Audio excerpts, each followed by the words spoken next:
Hoje nós vamos falar sobre os grupos de plantas pteridófitas, briófitas, angiospermas e gimnospermas.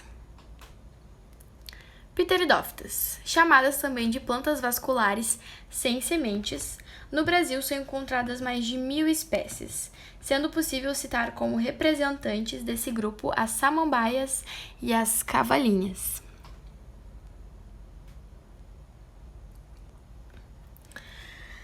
São grupos de planta em que se observam a presença de xilema e floema, vasos condutores, e a ausência de sementes, característica esta que surge apenas nas gimnospermas.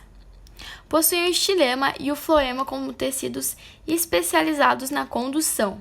O surgimento desses tecidos foi possível graças ao surgimento da lignina, que garante a resistência aos elementos do xilema e às células do esclerenquima. A resistência adquirida por essas plantas foi um passo essencial para que elas se tornassem maiores em porte do que as briófitas. A reprodução das pteridófitas.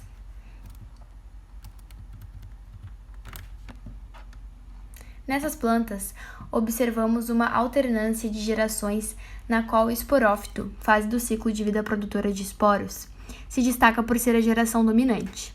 O esporófito nesses grupos é maior e também mais complexo que o gametófito. Essa característica também diferenciam elas das briófitas, uma vez que nesse último grupo a geração dominante é o gametófito. É necessário de água para que a fecundação ocorra. Isso porque os gametas masculinos são flagelados e precisam nadar até o gametófito feminino para fecundarem a oosfera. Devido a essa característica, encontramos as pteridófitas principalmente em locais úmidos. Nelas não se observa a presença de grão de pólen, sementes, flores ou frutos. Elas são observadas em uma grande variedade de habitat, sendo encontradas em ambientes florestais e até mesmo em áreas secas. Então, a grande maioria das espécies é encontrada em regiões onde há uma maior umidade no solo. As briófitas, que não possuem vasos condutores, são organismos eucariontes pluricelulares, onde apenas os elementos reprodutivos são unicelulares. Elas também são características de ambientes terrestres úmidos, embora algumas apresentem adaptações que permitem a ocupação dos mais variados tipos de ambiente, resistindo tanto à imersão em ambientes totalmente aquáticos, como à desidratação. Apresenta-se, entretanto, sempre dependentes da água, ao menos para o deslocamento do anterozoide flagelado até a oosfera. Essa divisão não possui representantes marinhos. As briófitas são plantas avasculares de pequeno porte que possuem muitos e pequenos cloroplastos em suas células. Reprodução. A reprodução assexuada nas briófitas variam de acordo com a espécie. Algumas são capazes de gerar novos indivíduos a partir de partes do corpo, ou seja, por fragmentação. Outras produzem propágulos, estruturas especializadas que se formam dentro dos conceptáculos, que são pequenas taças. Os propágulos se separam dos conceptáculos e são levados para a água, para outros lugares, originando um novo ser. Na reprodução sexuada, a estrutura reprodutora masculina é chamada de anterídeo. Tem forma de bolsa com células, que originam os gametas anterozoides. E a feminina é arquegônio, que tem forma de um vaso comprido, como um canal preenchido de líquido e no fundo está o gameta ou oosfera. Aqui ao lado nós podemos ver o ciclo de vida das briófitas. O primeiro processo é quando a água é suficiente. Os anterozoides, os gametas masculinos, nadam até a planta feminina. O segundo, dentro do arquegônio, um anterozoide fecunda a oosfera. O terceiro, o zigoto formado se desenvolve dentro da cápsula, no topo da haste. O esporângio contém milhares de esporos. Os esporângios se rompem, liberando os esporos no ar. E o 5, o processo começa novamente. As gimnospermas. As gimnospermas são plantas terrestres que possuem sementes, mas não produzem frutos. Em geral, essas plantas adaptam-se melhor em climas mais frios e temperados. Acredita-se que existam cerca de 750 espécies de gimnospermas.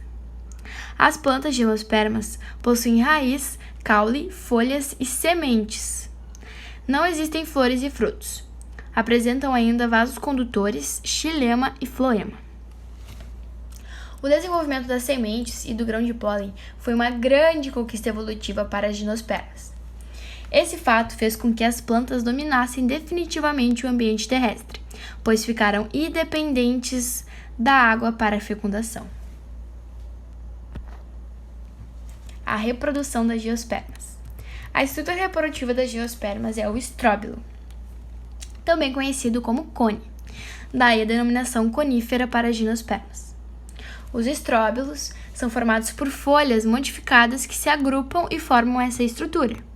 Essas folhas são férteis e não realizam fotossíntese. Eles também podem ser masculinos ou femininos. Isso permite que as gimnospermas possam ser monóicas ou dioicas. Quando monóicas, possuem estróbilos masculinos e femininos. Quando dioicas, possuem apenas um dos tipos de estróbilo. Os estróbilos masculinos, também chamados de microstróbilos, são pequenos. Em seu interior são produzidos os esporos masculinos, através dos microsporângios. Os estróbilos femininos, também chamados de megastróbilos, são maiores e conhecidos popularmente como pinhas. Eles produzem os esporos femininos, através dos megaporângios.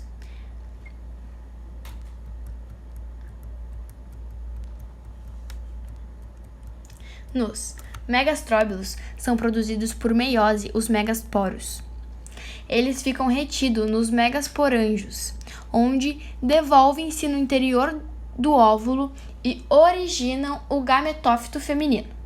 A partir do gametófito feminino surgem 2 ou mais arquegônios. Em cada um diferencia uma orosfera, o gameta feminino. Dos microstróbilos, os microsporângios produzem por meiose os microsporos. Desses microsporos surgem os grãos de pólen, também chamados de gametófitos masculinos. Eles ficam armazenados no microstróbilo até serem liberados no ar. Nesse momento, ocorre a polinização, realizada pelo vento. Os grãos de pólen viajam pelo ar até encontrar a abertura do óvulo. Quando isso ocorre, eles germinam e originam o tubo polínico, que cresce e alcança o arquegônio. Isso possibilita que os gametas masculinos fecundem a oosfera e originem o zigoto. Desse processo surge o pinhão, que é a semente, ou seja, o portador do óvulo fecundado, o embrião. As angiospermas. As angiospermas são plantas complexas que apresentam raiz, caules, folhas, flores, frutos e sementes. Essas representam um grupo mais diversificado de plantas, com mais de 250 mil espécies.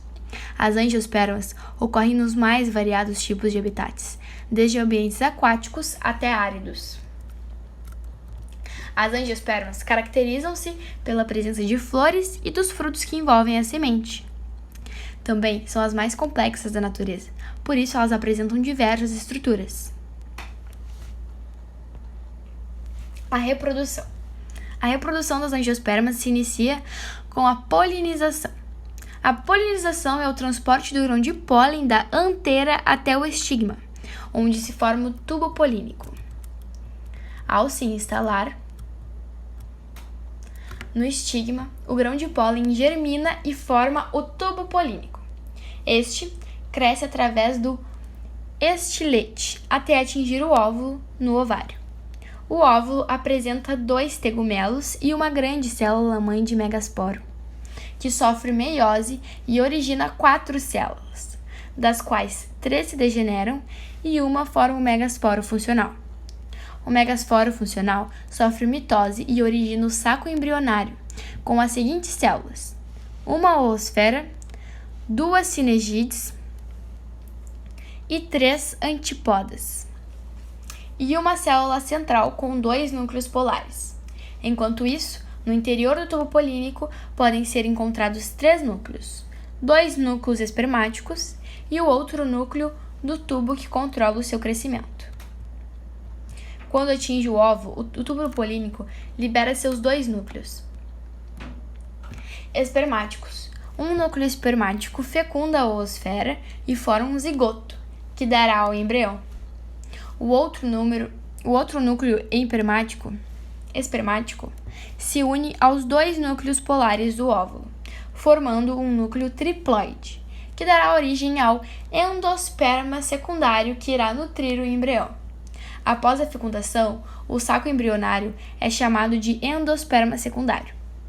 Como vimos, ocorrem 2 fecundações. Por isso, as angiospermas apresentam fecundação dupla, uma característica exclusiva desse grupo.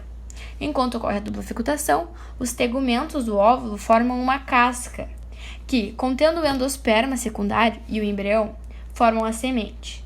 Os hormônios produzidos pelo embrião estimulam o desenvolvimento do fruto a partir do ovário. E assim ocorre a produção das angiospermas. Agora, para finalizar a nossa aula, nós vamos comparar algumas características desses 4 grupos. Por exemplo, aqui nós podemos observar que entre essas 4, só as briófitas que não possuem vasos. Além disso também, só as biófitas e as pteridófitas que não produzem sementes. Além disso, as angiospermas possuem flor. As gimnospermas possuem estróbilos. E as briófitas e pteridófitas não possuem nada disso. As angiospermas também são as únicas que produzem fruto. E a briófita é a única com a fase dominante do gametófito. As outras são todas esporófitos. As geospermas e as angiospermas possuem tubo polínico. Já as pteridófitas e briófitas não. A dependência de água para a reprodução das briófitas e pteridófitas é muita. Já as gimnospermas e as angiospermas não precisam de tanta água assim. Então essa foi a aula. Espero que gostem. Obrigada!